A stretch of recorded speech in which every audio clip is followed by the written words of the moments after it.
Hello and welcome to Talkin Tolkien. Name, subject tend to change. We also discuss Talkin to Rings. AJ shot that down. With me today, all right, is my illustrious producer AJ Fileri. How are you? I'm doing well, and you are Peter Bond, which you did not say. It is true. That is what some have called me.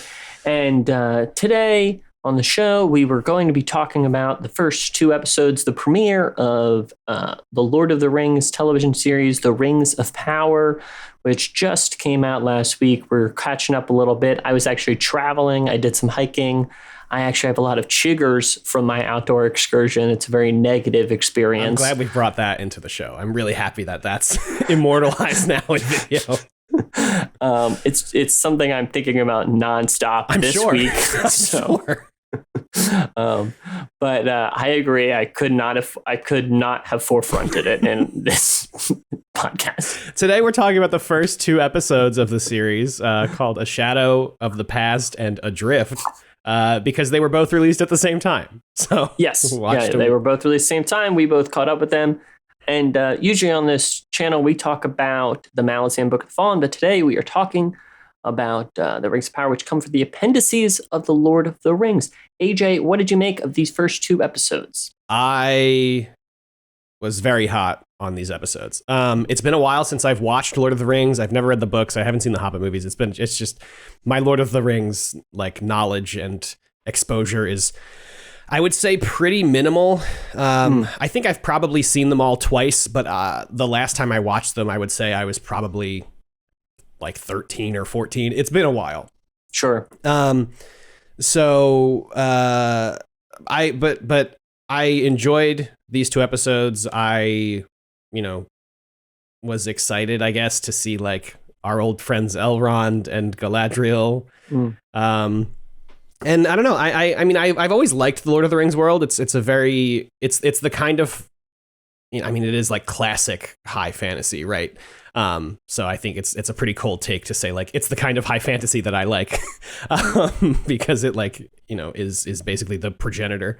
But I enjoyed it. I enjoyed the episodes. I'm looking forward to the rest of them. And that's what I would say are my kind of general thoughts. Interesting. Yeah, I think I feel a little similarly, if not a little cooler. Sure. I too am not some Lord of the Rings scholar. I think I've read the book like twice and seen the movies probably 6 or 7 times. And I really enjoy the Hobbit movies, and you cannot come for me about that. The Hobbit movies are good. The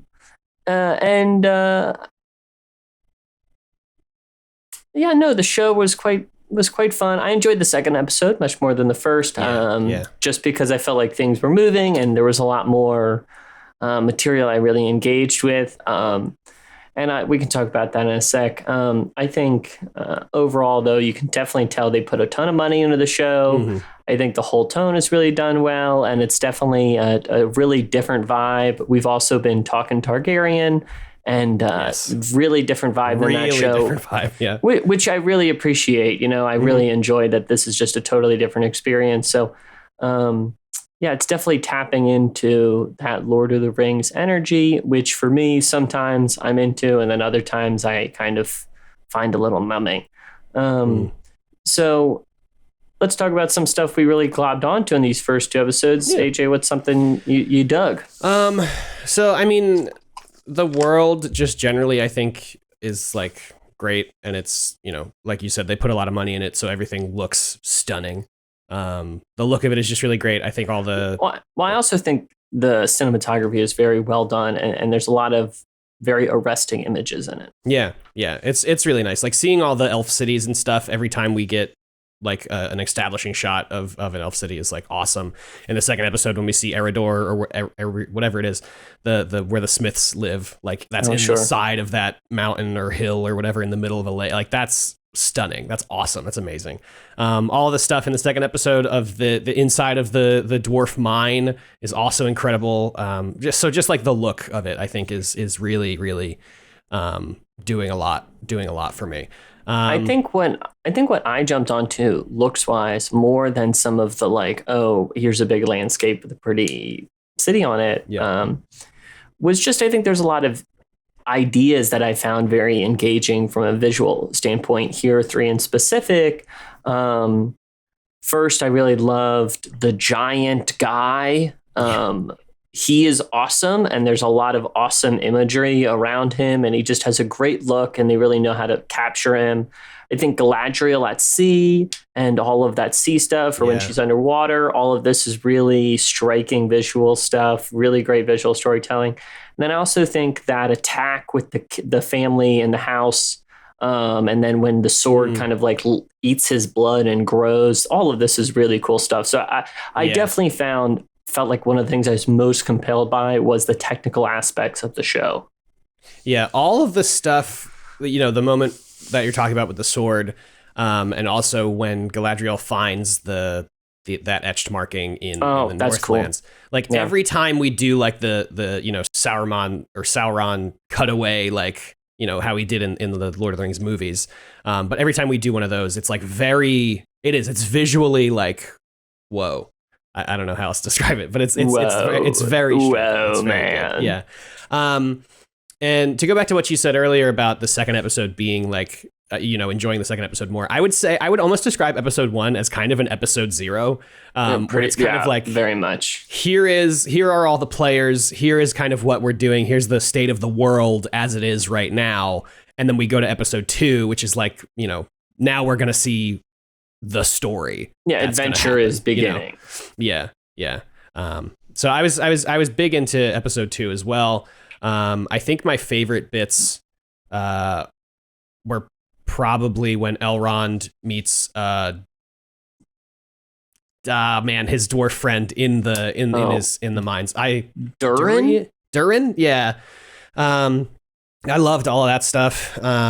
Invoking the right to like that challenge and stuff. And, it's just like, it's all it's this world building stuff of like, oh, you can say a thing and then it like, oh no, yeah, this is how the world is. And it's just like a thing that's happening now. Yeah. I think Elrond's story in the second episode I found really fun, and just that's like, I think the second episode was a lot of fun, and that's exactly what I'm kind of looking for, which is like, he's going to this city and there's the thing and the dwarves are cool, and then his friends upset at him, and then it's just exactly, I think it was exactly what I wanted, and I just charmed. I was charmed. I was definitely charmed. I was super charmed by the scene on post the challenge where they're going up to the surface. Fun. And good he's stuff. just like you were my friend, where you disappeared for 20 years. Like to an elf that might be a blink of an eye, but that's a whole life for me. Like I thought that stuff was really, I don't know. I liked it. I liked how it was very personal stakes, and it wasn't, we didn't go 0 to saving the world. We are at like, we have to maintain these personal relationships and stuff. Friendship's important. Yeah. So I was a big fan of all of that stuff. But that scene specifically like really, really got me. I was like, oh, okay, cool. We're not just doing quest stuff. You know what I mean? 100%. I think the reason I really liked Sagam so a lot is because a lot of times it did exactly what I most wanted, which is, they're at sea. And I'm like, is there going to be a sea serpent? And then what's that? There is a sea serpent. It's like, hell yeah, baby. Hell yeah. Yeah. No, I mean, in my opinion, all shows should have cool sea serpents and monsters that people have to fight and run away from. Official opinion. Yeah. I also felt that way when the snow troll showed up. It just instantly reminded me how much Trolls awesome on screen and great time. And then she jumps on the sword, and that's good. Yeah, dude. This is good. You cannot tell me otherwise. I'm sorry. Yeah, it's fun TV, which is like so much of a relief. Like as much as I am enjoying House of the Dragon, I just want to have fun sometimes. Sure. And I think Rings of Power really delivers on a lot of that. And just like the world, I think in general, I'm more into in Lord of the Rings, because like House of the Dragon, I mean, it's very much just like, it's basically just, medieval Europe. There's not a whole lot of heightened stuff there, or it's not in your face, at least, as Ring of Power.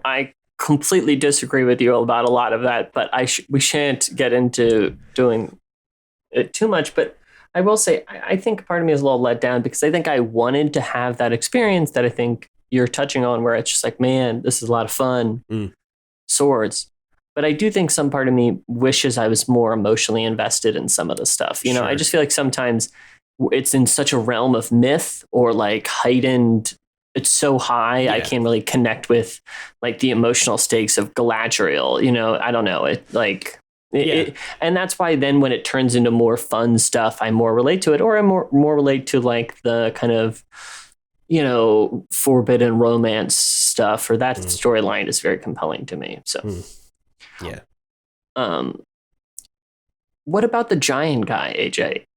The stranger who fell from the sky. Very good. Very good stuff. I'm a huge fan of all those scenes. I'm a big fan of the Harfoots in general. Tons of fun being around them. Obviously, that's kind of the whole vibe, but also just like that story surrounding them is very good. I mean, that's just Gandalf, right? 100%. Unless I'm a complete idiot, you know. Or unless they're really trying to fake us out by making this extremely magical man with gray haired, you know, like this giant guy who has gray hair and can just do magic. Yeah. I like that storyline is essentially just all vibes. Yes. You know, it's just like, what if there was a big dude who fell from the sky? And and it reminded me of the weird sword stuff and some of the other magic. It like the Lord of the Rings magic is something I really loved, and I really love it in this show. I find it incredibly compelling because it has it's so charged with mystery and power and something intriguing. You know, I don't feel like it's trying to teach me something. I feel like it's just like, whoa, this is crazy right now. There's a sea serpent here. And I'm like, this is crazy, bro. This is, whoa, she's swimming, you know? And that's like, I want to feel that sense of wonder. Yeah. I feel like this show with the magic is like really good at showing you how, like, I don't know, I guess lack of a better phrase, like frightening this stuff can be. Like, even when he's just doing, the stranger is like screaming wind at Nelly. Like even that is like, oh my God, he's gonna, like the trees begin to bow. And that's just like, you know, and then the part with the single drop of blood touches the sword and it starts flaming and sucking in all the smoke or whatever. Like that moment was genuinely unsettling. Really cool. Really, really cool. Really, just extremely powerful, you know? What did you make of that storyline there? To be honest, I think the one thing is I walked away knowing no one's names who I did not know already. If you are not named Galadriel or Elrond, I do not know your name. So the names were rough. I think the only ones I got Nelly and Poppy are the two Harfoots. Oh, sure, that is true. I think that's all I got, but that's just because they were like constantly yelling their names in that first scene they were in. And everybody else is like, you know, they say their name once and then we never say it again. I could address you as AJ at all times now. Exactly. Just really drill it in there for everybody. But I forgot what your question. Oh, the storyline in the house. Yeah. The couple, I mean the wannabe couple, and then they discover the Morgoth stuff, or you know, I find that all really interesting. Yeah, I mean it's definitely interesting. I don't really know what to make of it yet. I'm curious what the son's role, or kids, I don't know if he's their son. Preach. Like what's going on there? Yeah. Tell me more, baby. Yeah. You know? Part of me was like, is this, you know, seeing this orc and stuff, like, is this going to be a moment where he shows his mom? You know, I was like curious if we're not going to do we hide the secret magical thing until it's like too late. You know, I thought maybe we would get out of that, but no. We are hiding the secret magical thing until it is too late is the thing. Maybe. Which I'm still into that. You know, not everything has to turn the tides of fantasy storytelling or whatever. 100%. And I feel like actually this is why I'm here. Yes. Do you know what I mean? Yeah. I'm here so that they play it straight. Right. If you know? I think if there were one series that was going to do it, I think Lord of the Rings is the perfect setting to just like not do anything super ambitious, which is like, it's not to say that this isn't ambitious, but like storytelling wise of like, I think it's ambitious. I think what you're saying is it's like to have something really sincere and to play that story, to play that kind of kind of almost, I don't know. I don't know how to say it. Yes, we're in agreement. Well, here's what I mean. I think there's a negative version of this that say it's tropey, but I feel like what I don't like about that word is it sounds dismissive. Yeah. And I feel like Lord of the Rings, I guess, is tropey in that sense, but it's playing these things straight. It's playing them serious because it is that type of fairy tale. It's a myth-like thing. Yes. And it's not trying to subvert and like twist you around with whatever it is. You know, that's out of character for this mood. So I think that's why when he has the sword and is looking at it covetously and then his friend is there, you know, it's like, yeah, hell yeah. This is hell, like fucking shred it. You know, this is what I want, you know? Yeah. It's good. So. I'm having a great time. I'm looking forward to the next one, which I'm really happy about. Honestly, I was I had no expectations really going in.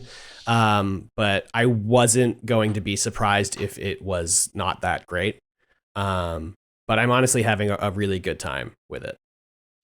Yeah. Yeah, I don't actually, I think I had very low expectations about this. Someone actually asked me about this yesterday. And I think, honestly, I've just been kind of tuned out from people talking about this show mostly. Yeah. Obviously, there's a lot of very shitty people trying to make a stir about it, which is just makes me not want to talk about the show a ton. But I think you know, it's a well-made show. I don't know. I feel weird that it's an Amazon show. I don't. But that's a whole other thing, and it's such an expensive show, so I do feel weird about all that. But I don't really know what to make of those feelings. But yeah, it was pleasurable. You know, and I think that's what I was looking for, and I hope I don't have to learn too much Middle Earth lore. That's my one hope. I'm really not trying to learn about, you know, whatever. Have you read the Silmarillion or anything? No. Okay, I was just curious because I've seen people, you know, via you know, ahead of spoiler tags in our Discord talking about Silmarillion stuff. So I'm just curious how much that is like woven in. My understanding, though, is that this the people making this do not have the rights to the Silmarillion, sure, and that these are coming from the appendices to the original Lord of the Rings and not from the Silmarillion. Interesting. However, I could be mistaken, so do not quote me. I mean, I'm sure also that there's probably some overlap there with stuff, you know.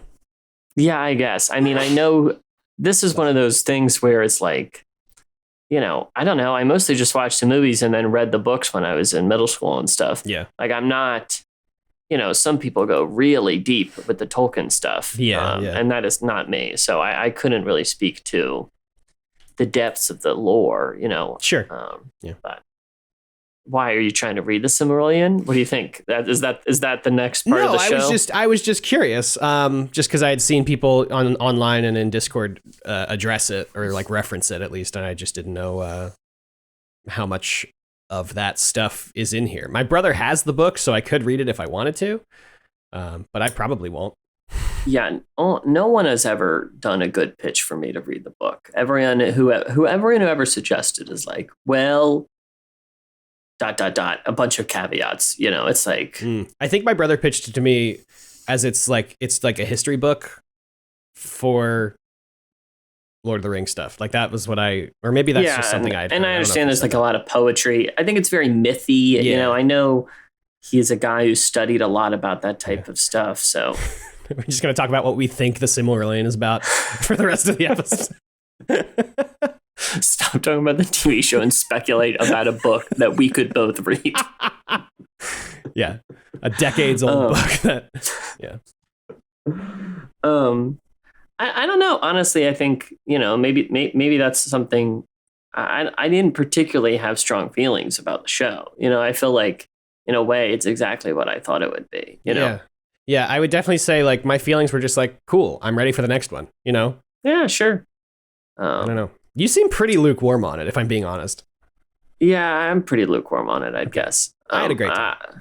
I do think I'm more cool on it than you are, but I also feel like I mentioned I liked The Hobbit, and I think it's like sure. I feel like I just enjoy when there's like cool dwarves who are going to do something with a cool axe, Yeah. So I think for me, the bar can be pretty low sometimes.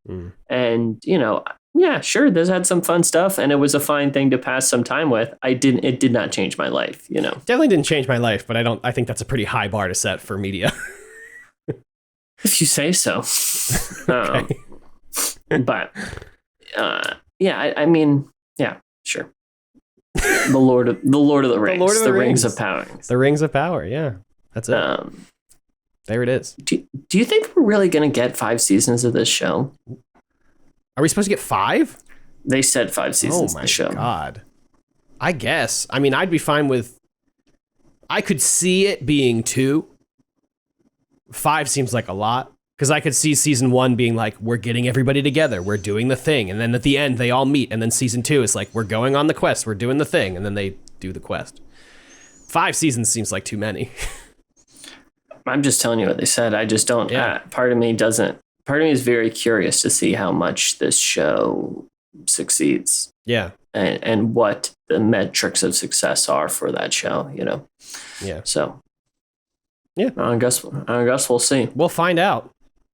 We shall. Time shall pass. Time shall pass, and there will be 5 seasons of this show, I guess. Well, they're definitely going to make a second season. They're definitely going to make a second, yeah. Definitely going to make a second. I think they probably get a third no matter what. 4 and 5 seems to be the question to me. Yeah, I mean, we're 2 episodes into season 1. I just can't even see where a 4th and 5th season would go. I could see if you really stretched out the pitch that I just gave for the first 2 seasons, you could put that over 3 seasons. But what even is season 4 and 5, I mean, don't they have to make the Rings of Power at some point? Yeah. And then I guess the wars and stuff, like we do all the Sauron stuff. Let's get down to the real question. Are Galadriel and Elrond gonna kiss? No.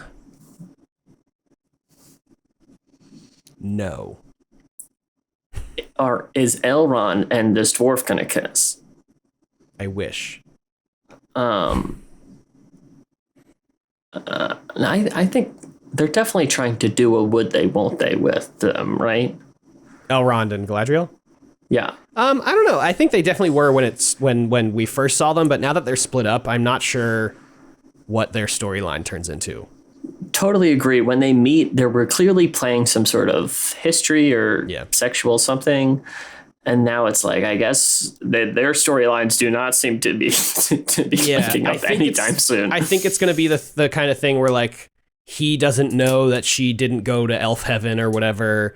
And then they're going to meet up and he's going to be like, oh my God, you're here. And then I think that's going to be a very complicated, reckoning for like a scene or 2. Which I guess maybe does end in them kissing. I don't know, but I would love them to kiss. Sure. Do you know what did make me think of the Tisty Andy and Eater and Leosian?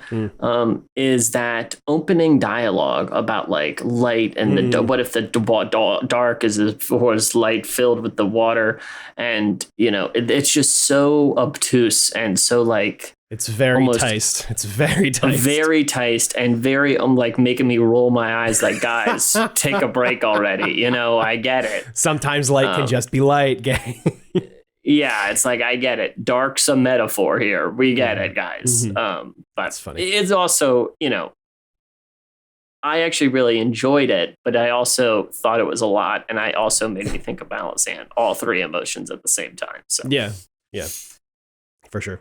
I really like the opening. I thought the opening was really well done. I thought the opening was good. I think the whole show is very well done. Yeah, all of it. I think. Yeah, sure. It's a well-crafted show. I'm not saying it's like you can't say they didn't spend $750 million. Exactly. Yeah, and you can tell. I mean, for better and for worse, you can tell that this show cost so much fucking money. So. Yeah, almost to the point where I'm like, why didn't we just make movies with this money? You know what I mean? Yeah. But, we'll see. Yeah, I don't know how many episodes they're going to be, and I don't know if... I think 9?